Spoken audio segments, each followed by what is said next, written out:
So like I said, we've got some brilliant sessions lined up for you this afternoon. And this next session is going to be absolutely fantastic. It's going to be really insightful, this as well. It's all about maximizing data in influencer collaborations, ladies and gents. So during this fireside chat that we're going to have with ERTAN Gunesh and Aysel Kazimova, we're going to be exploring the use of data in assessing and analysing influencer collaborations and how influencers can go about using AI-generated content to achieve results. So a little bit for you, first of all, about ERTAN. He's got over 15 years of experience in multi-channel marketing and business development. Blending traditional and innovative strategies, he's held significant roles at leading global media agencies before joining the Coca-Cola company as media manager and brand manager for Coca-Cola. And he's also spent 3 years at TikTok as well. He's currently the founder of Monohaus and specializes in leveraging result-driven social media content to enhance brand narratives and to drive growth. And joining ERTAN for this conversation, we have Aysel, who's an unconventional marketing professional with over 11 years of experience in developing and delivering integrated marketing campaigns. She builds market-specific strategies and spearheads global campaigns and influencer marketing initiatives. And she excels in identifying and evaluating potential partnerships, conducting negotiations, and also facilitating strategies to generate new campaign ideas. And also joining this chat as well, we have our moderator, SEDEF SAPANLI, MENA Business Development and Growth Director for MMA Global. So please put your hands together, everybody, for our next session here this afternoon. Thank you, guys.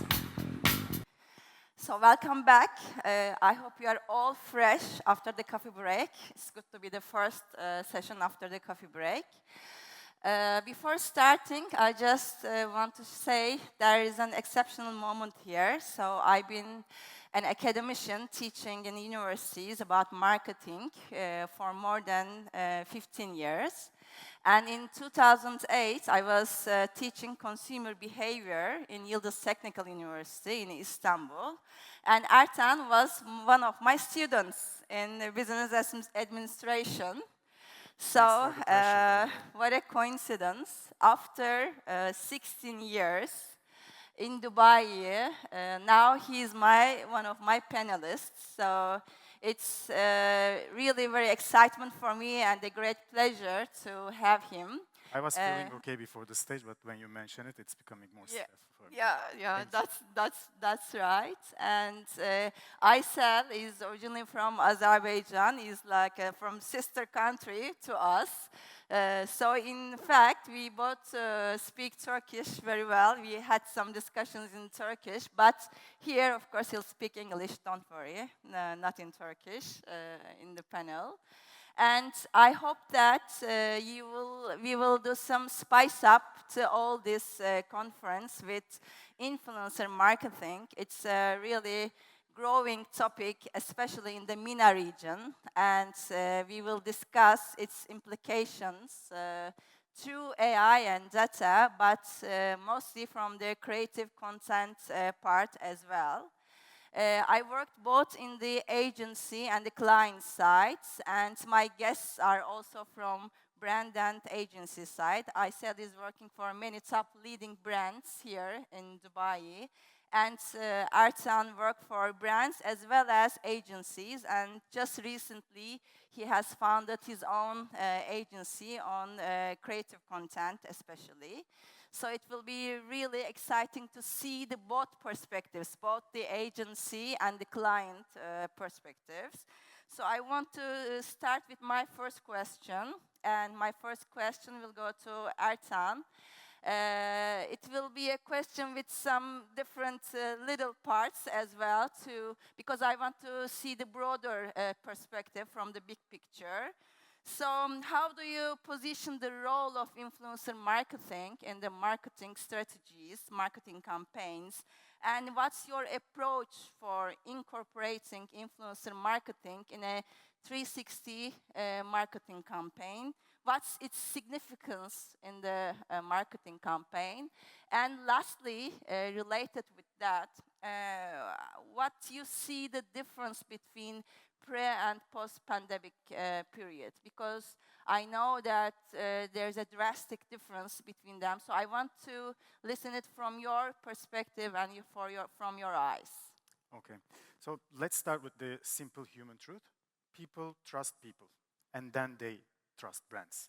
So it's important to have influencers in your marketing plan, and they help you to build a bridge between brands and the target audiences. And this bridge has, I think, two components. One is trust, and the other one is authenticity. Authenticity, something that we can tackle as brands. The other one is the relationship with the influencer and the target audience. When you say authenticity, I think authenticity is relying on content itself. While defining the role of the influencers / creators in your marketing plan, I think we need to find the definition of influencers and creators first. I read something and I love that definition.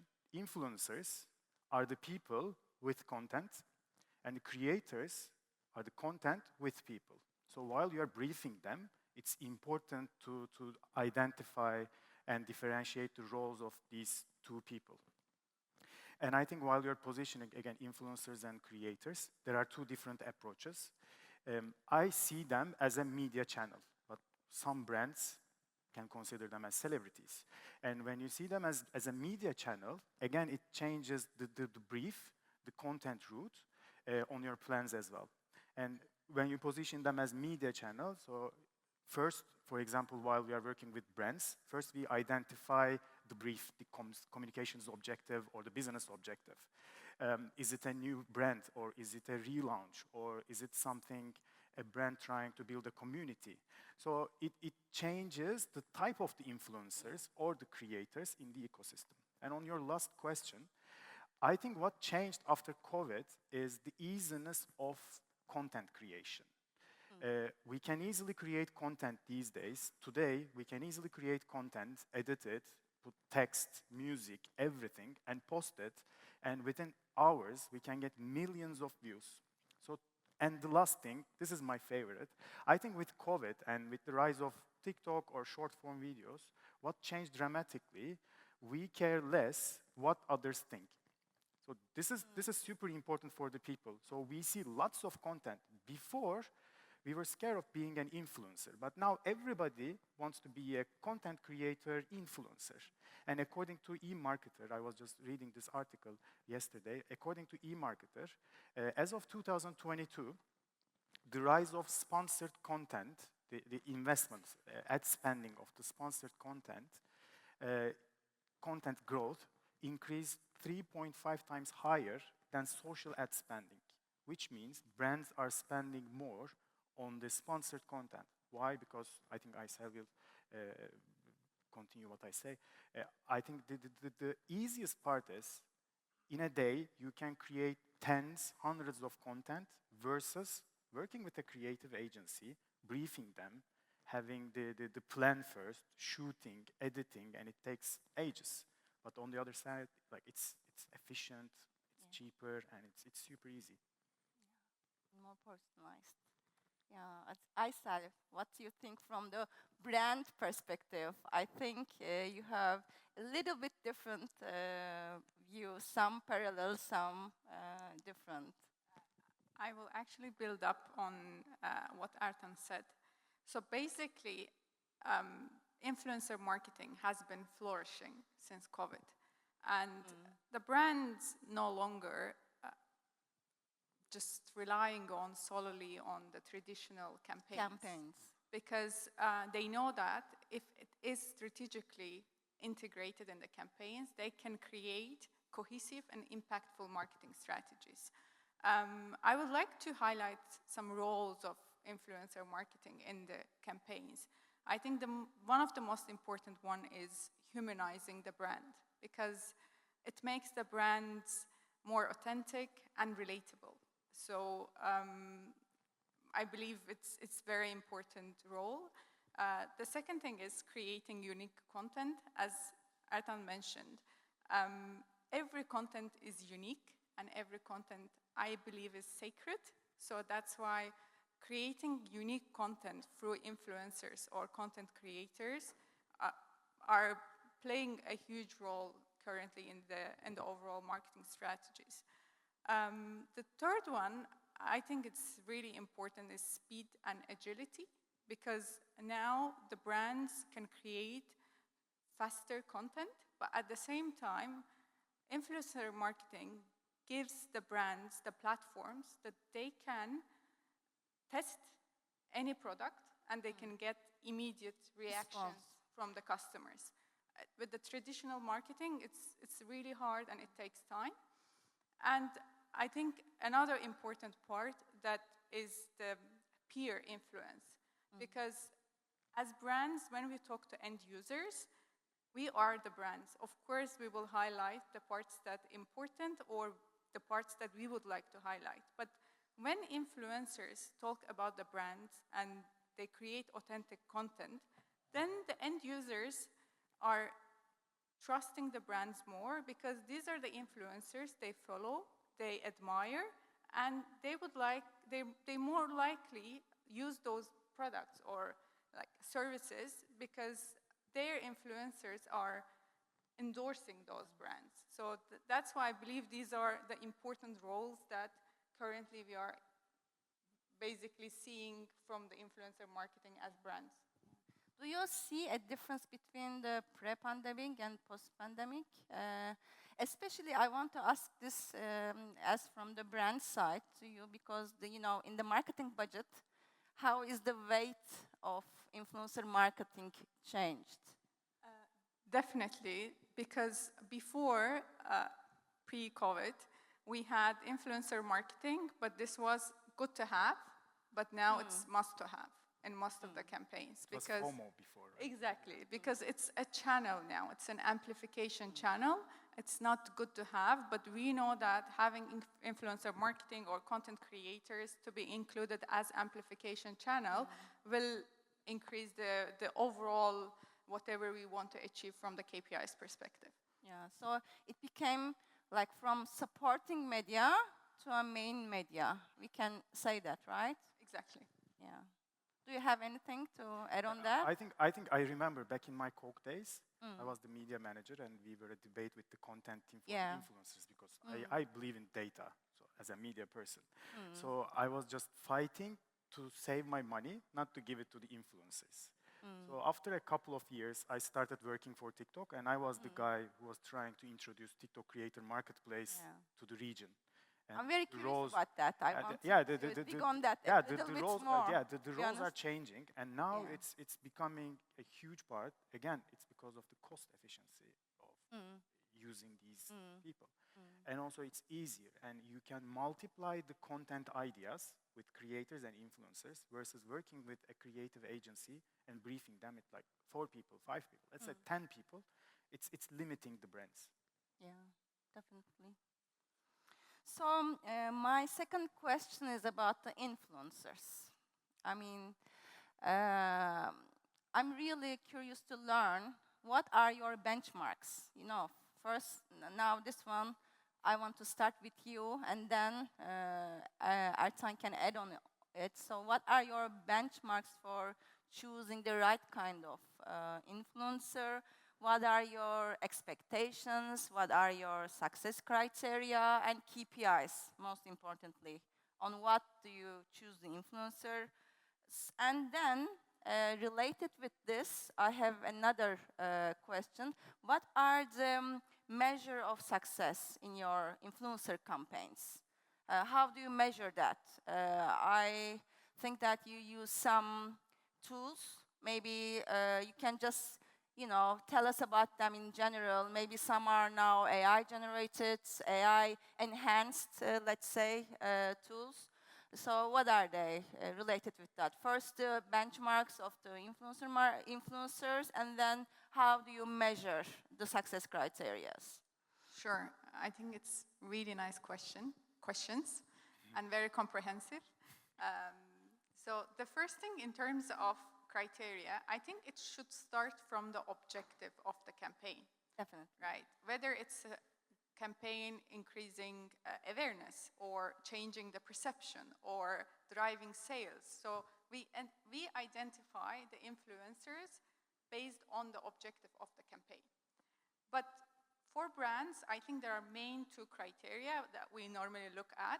The first one is the performance, because under performance, of course, there are different things that we look at, right? So one is the audience, right? So how authentic audience is.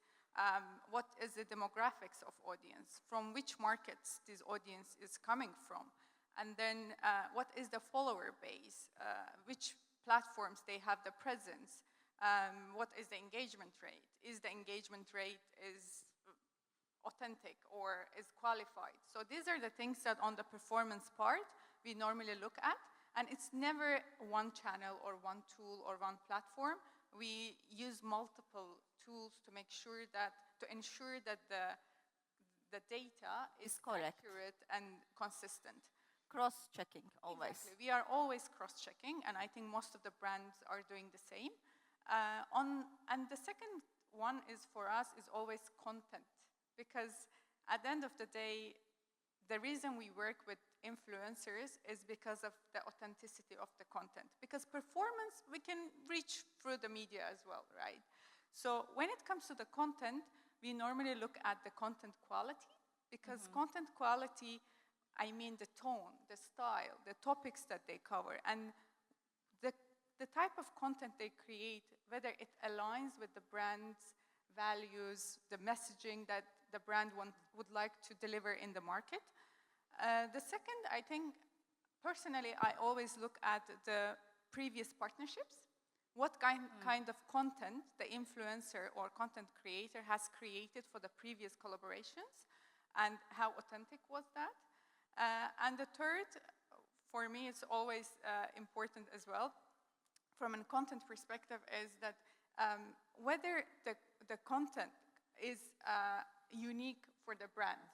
Because sometimes they do, specifically nowadays, it's really hard to trust the influencers because everyone is sponsoring, everyone is doing the partnerships, and sometimes it loses its value, actual value, that whether the product is reliable or trusted. So that's why we always look at that, and we avoid the influencers who create on a frequent basis the sponsored ads or content.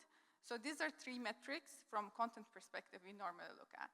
From KPIs perspective, I think again it's tying into the objective of the campaign, but there are lots of KPIs that we can look at. It can be the engagement, it can be reach, it can be the website traffic, can be the follower-based Exactly. growth. I was about to ask that. Exactly. So it can be a follower-based growth. It can be conversion rate or the sales out of the collaboration. So again, it normally depends on the objective.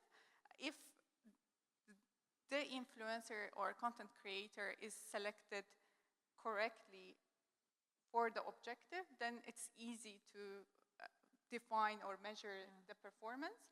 Otherwise, I think it's a little bit unfair on the influencers at the same time on the When we were talking behind the stage, you mentioned that sometimes the tier one influencers with the highest followers is not the right kind of influencers for some campaigns in the engagement. Maybe you go with the tier twos with them. But if the objective is sales, then you go with the tier one followers. So it's mainly depending on the marketing objectives. Exactly.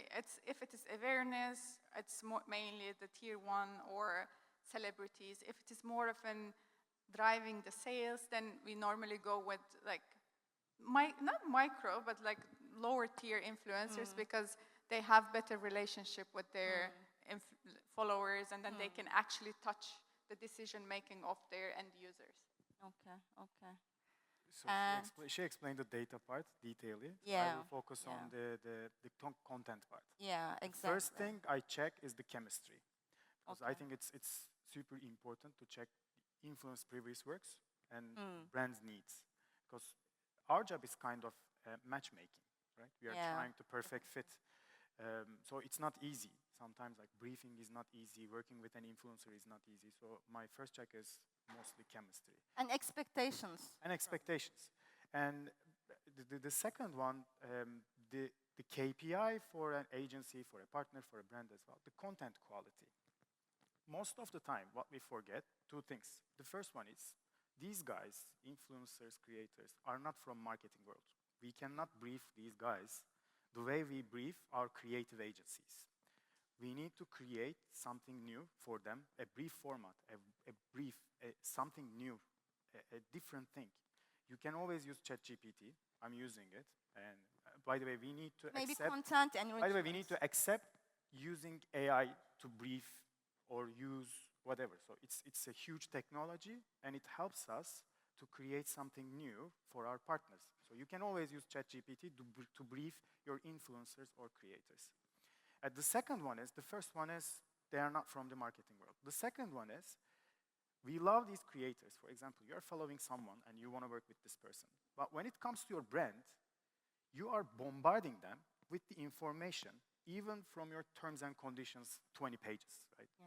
We shouldn't bombard them with the information. They are authentic, and they have their own way of creative content. We used to use the terminology of supervised freedom. I love this terminology. Supervised freedom means you're drawing the lines, not a narrow one, but you're giving freedom to these people to create content for you, like one or two little information for them, make them use your brand, and then they will come up with an amazing content. But what we usually do, we are reshooting our TVCs with influencers or creators. And then most of the times, brands are coming back to me, oh, I remember, I watched that previous content and it was making 100 millions, or 1 million, 2 million. And the content we have like 100 views. Why? Because people can easily understand if the content is authentic or not. Not, yeah. That's why that's the reason. So that increases the content quality. What we usually do, we had a project with L'Oréal, and we experienced it with different brands. We have creative media audit. So it's like a post-campaign audit. Once we have all these results from the influencers or other videos as well, all together, with the help of AI, we sort what worked, what didn't work. And we decode the content, the ingredients of the content, and we are trying to find the best ingredient for the upcoming content. But it's not like a one-time thing. So you need to build it up. And when you have more data points, more information, more A/B testing, you have better content or better understanding, and it takes easier to find the creative cue for the upcoming campaign. So, yani lastly, the measurement for the success. When you say, okay, yeah, we hit the... I mean, it depends. It depends on the brand's brief. Again, as I mentioned, what's the brief? Is it a relaunch? If it's a relaunch, you need to position them as an awareness part of your communication. So you need to work with the high follower people. But if you are focusing on the small communities, it changes. And sometimes you cannot measure it. I know we all want to measure something, but you need to measure it. For example, you cannot measure trust. Yeah. You need to have other brand health tracking methods to track the performance of the influencers, not solely relying on the cost per clicks or other metrics. Yeah, okay. And another hot topic is, of course, when we come to influencer marketing, is the AI influencers. I mean, what will go on in future with the AI influencers versus the human influencers? And a debate is going on. And when on the backstage, we also had a debate together, which I'm a bit excited, and I want to little show it here. So how do you integrate AI to your influencer marketing is, of course, at first I'll ask the brand person here. And using the AI influencers, can we trust them? That's my last question. SEDEF, we are running out of time. It's a lovely conversation. Okay. I don't want to break. The last one. But if we can just wrap up very quickly, you'll have your questions on the break. Yeah. Thank you. Yeah, that was the question. I'll be very quick. I don't trust AI influencers yet because I don't know, I don't feel that it's authentic enough. But we don't know what will happen in a few years. But on the other side, from a data perspective, I think it's very powerful because there is predictive AI now integrated in the influencer marketing, which actually predicts the performance and also identifies the names that can be impactful in the campaign. And also there is sentiment AI that which is also like trending now. It's basically measuring the sentiment of the brand or of the campaign on social media, understanding the comments, the mentions, and whether it's negative or positive. I think these are really powerful, and like I am personally using them in my daily life. But as I mentioned, from content perspective, I trust people more, and I think it's more authentic. Yeah, I mean, for me also, you know, humans. Right. We also had All a right. debate with Have ERTAN you seen the before. recent launch of Yeah. OpenAI's video? Did you watch that content? I think you need to watch it. I will be super quick. Before we were prompting AI to get information. Now they have camera. You're opening the camera, and you ask AI to identify the objects or identify you with the camera. So tomorrow, think that we can easily create content, we can easily create people, create videos with AI, and this AI will understand if you have now wrinkles or if you have any missing item at your place, and then it can come back with a new ad and showcasing what's missing and what's relevant to you. So AI influence, I think as marketeers, we need to know what makes us influence, like how to influence people. This is the KPI, not real people or AI.